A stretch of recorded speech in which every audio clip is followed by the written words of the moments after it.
Hello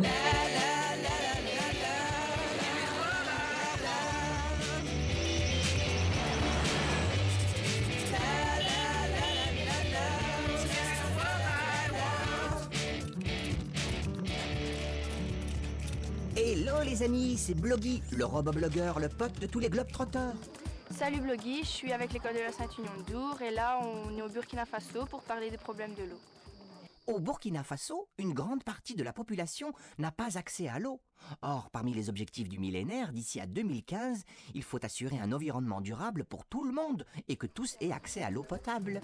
Laetitia et Fatou, les correspondantes de Pénélope et Justine, les emmènent déjà au puits de Tantiaka, là où chaque jour les femmes vont à pied puiser leur eau. Chez nous en Belgique, c'est plus facile, il n'y a qu'à ouvrir un robinet pour avoir de l'eau, tandis qu'ici au Burkina, il fait vraiment chaud et il faut aller vraiment loin pour avoir un peu d'eau. C'est ça le puits, un trou à même le sol, pas de bol. Mais votre eau, elle n'est pas très claire, enfin propre, je veux dire, comparée à la nôtre. Oui, elle n'est pas claire parce que ça est en profondeur du sol. Donc, en profondeur du sol, comme il y a de l'argile en bas, c'est pour ça qu'elle est comme ça. De l'argile, il y a un bon paquet de microbes et d'impuretés. L'eau de pluie qui atterrit dans les puits est en contact direct avec le sol. Et au Burkina Faso, en brousse et dans les petits villages, on n'a pas souvent le choix, c'est cette eau-là non potable qu'on utilise. Voilà, merci beaucoup. Une bouteille d'eau ici, c'est 500 francs CFA, ça fait presque 90 centimes. C'est donc plus cher que chez nous. Or, on sait que le salaire moyen au Burkina Faso, c'est de 100 €. Et 100 € pour faire vivre une famille de 10 personnes, c'est pas beaucoup. Alors c'est sûr, les bouteilles d'eau ici sont un luxe que très peu peuvent se permettre. Et oui, Bloggy, voilà pourquoi c'est souvent de l'eau très sale que les gens utilisent, comme dans ce lac à Fada N'Gourma. En Europe, rien que les eaux qu'on ouvre à travers les robinets, ces eaux sont traitées à la meilleure manière. Tandis que chez nous, il y a des robinets, mais ces eaux ne sont pas totalement traitées. Même si l'eau n'est pas suffisamment traitée, en ville, c'est plus simple d'en trouver. Un peu comme chez nous, c'est une société de l'État, ici c'est l'ONEA, l'Office national des eaux et de l'assainissement, qui gère l'épuration et la distribution en eau. Mais il y a encore beaucoup d'efforts à faire. Nous sommes ici à 17 km de Fada N'Gourma et c'est dans ce lac, derrière le barrage, qu'on puise tous les jours 1 million de litres d'eau, de l'eau qui va servir à la distribution de la ville. Ça paraît énorme, Gwen. Et pourtant, dans cette ville de 40 000 habitants, très peu sont ceux qui ont un robinet, puisque ça coûte l'équivalent de 80 €. Oumarou utilise aussi l'eau pour l'attacher, c'est-à-dire la mettre en sachet qu'il vend sur le marché pour moins d'1 cent. C'est son travail lorsqu'il a terminé l'école.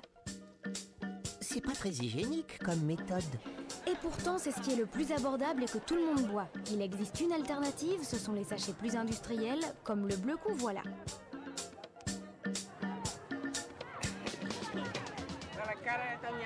Ça, c'est l'eau qui vient de la fontaine à eau.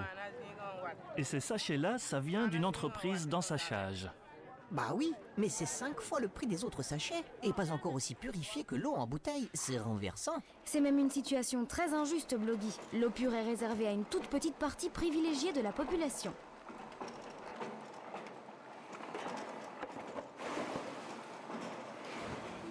En route maintenant pour un petit hameau en brousse où se procurer de l'eau potable n'est pas facile du tout.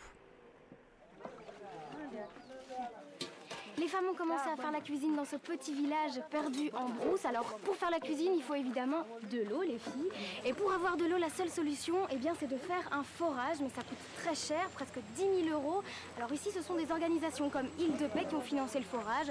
Mais c'est pas tout de le faire, il faut l'entretenir. Voilà pourquoi dans cette population, dans ce village, il y a un comité de maintenance. On va aller les voir tout de suite.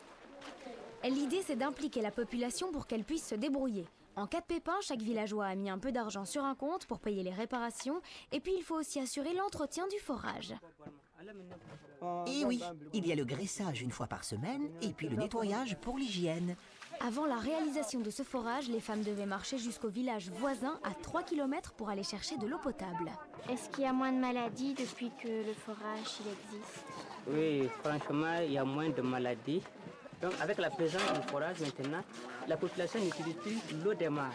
Donc ça réduit maintenant les maladies liées au verre et autres. Et combien de litres par jour par habitant? Chaque personne peut avoir 49 litres d'eau par jour et par habitant. Il y a un hic, c'est encore bien moins que ce que nous consommons chez nous en Belgique. L'eau est vraiment précieuse et n'importe où. on s'en rend pas compte.